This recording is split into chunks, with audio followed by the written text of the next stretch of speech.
అంటే ఓం శ్రీ మృత్యుంజయాయ నమః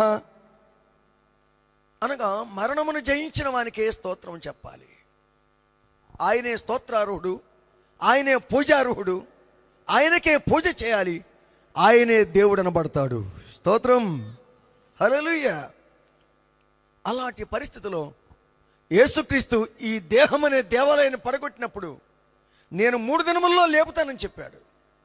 ఒకవేళ ఆయనే లేస్తే ఆ ఉపనిషత్తు ప్రకారంగా మృత్యువుని జయించిన వాడవుతాడు, ఆయనకే నమః చేయాల్సి వస్తుంది, ఆయనే దేవుడిని ప్రపంచంలో ప్రకటించబడతాడని గుర్తించి అపవాది తిరిగి లేచిన ఆనవాళ్ళు ఆ యేసుకు దక్కకూడదు అనే ప్రయత్నం చేసి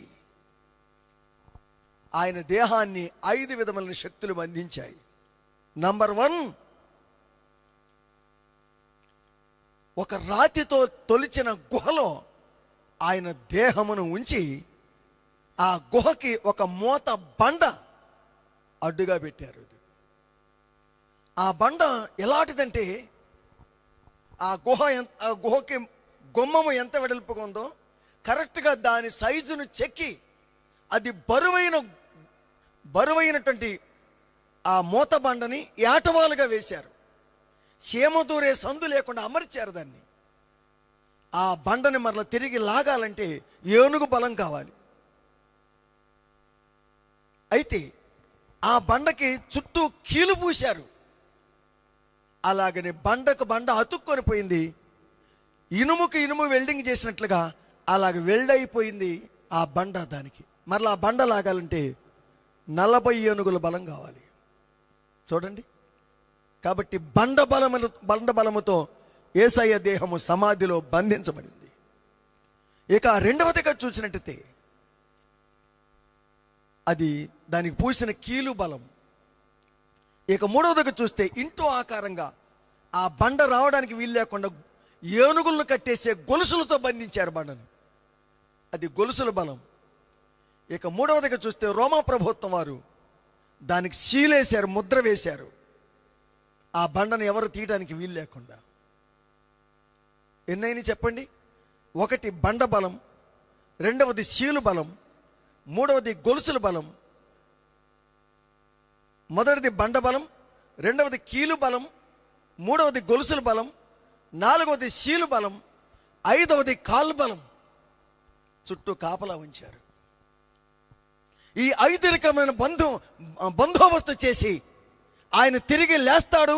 లేచే ఇన్ని అద్భుతములు చేసిన వాడు లేవడం కూడా ఖాయమవుద్దాం.